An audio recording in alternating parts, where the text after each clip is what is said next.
Hi,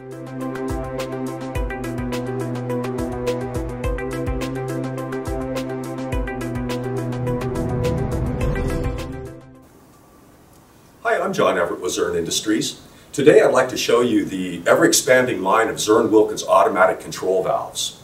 I'd like to start with the flagship of the automatic control valve line, and that is the ZW209. The 209 pressure reducing valve is designed to hold downstream pressure relatively constant regardless of inlet pressure fluctuations or flow rate. Now, based upon this valve, we do have a number of offshoots. We have, for example, the ZW209Q. That valve is a pressure reducing valve, but it also has downstream surge protection. In the event that downstream equipment shuts off rapidly, we could have a very strong rise in pressure downstream. The ZW209Q will sense that rapidly and close the valve off to prevent that downstream potential surge.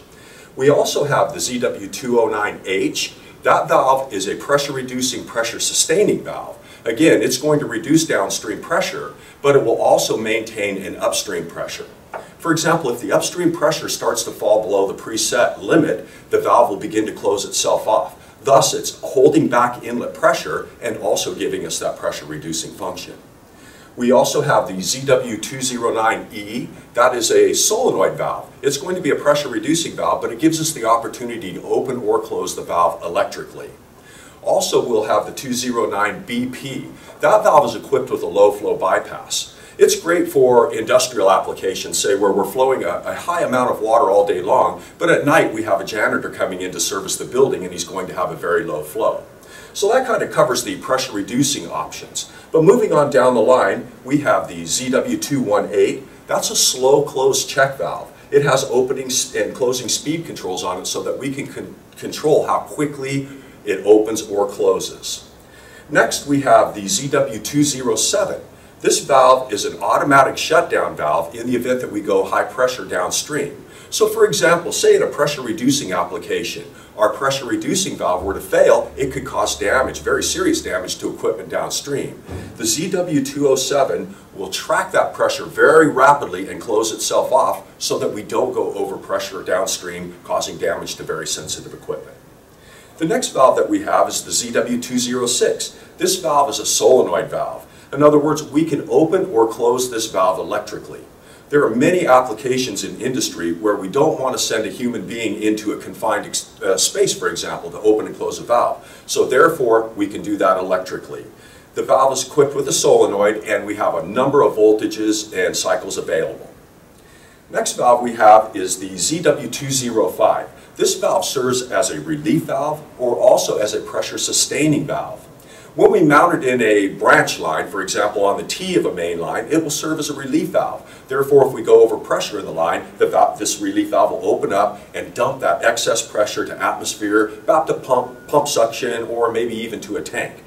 When it's mounted in line, it serves as a sustaining valve. In that application, it's always holding back inlet pressure. As long as the inlet pressure, again, is above the set point of the valve that we've set it to, the valve remains open and it allows flow to go downstream. But in the event that that inlet pressure starts to drop, this valve will begin to pinch itself back, even going all the way close, so that we always hold back a certain amount of inlet pressure. On down the line, we have our ZW204. This is a non-modulating float valve. Basically, it's a way of controlling the level of fluid in a tank. We can mount the float assembly itself in the tank and run umbilical lines to the main valve. Therefore, whenever the tank gets low, the pilot tells the main valve to open and we fill the tank. It will continue to remain open until the tank is fully filled, and at that point in time the valve will shut itself off. So again, it's a non-modulating valve. Now, these are primarily what we would consider our domestic plumbing, waterworks, irrigation products. But in addition to these products, we do have a line of fire protection products. And I'll slide a couple of these valves out of the way so we can show you here. We'll start off with our ZW209FP. Now, this is a pressure reducing valve intended for fire protection systems. It functions the same way as the standard ZW209, but it's trimmed for fire applications. In other words, no shut-off valves in the pilotry that can disarm the valve. It's UL listed. It's got much higher pressure pilot and higher pressure, larger UL listed pressure gauges. So again, ZW209FP. It's used for reducing pressure in fire protection systems. We also have our ZW205FP. And like the domestic 205, this is a pressure relief valve. Typically, it's going to be used on the downstream side of a pump, and in the event that the fire protection system stops its flow rate, we could go over pressure. This valve will control that pressure and dump the excess pressure back to pump suction so that we're circulating. And again, we don't want to overpressure the downstream in a fire protection application. So ZW209FP.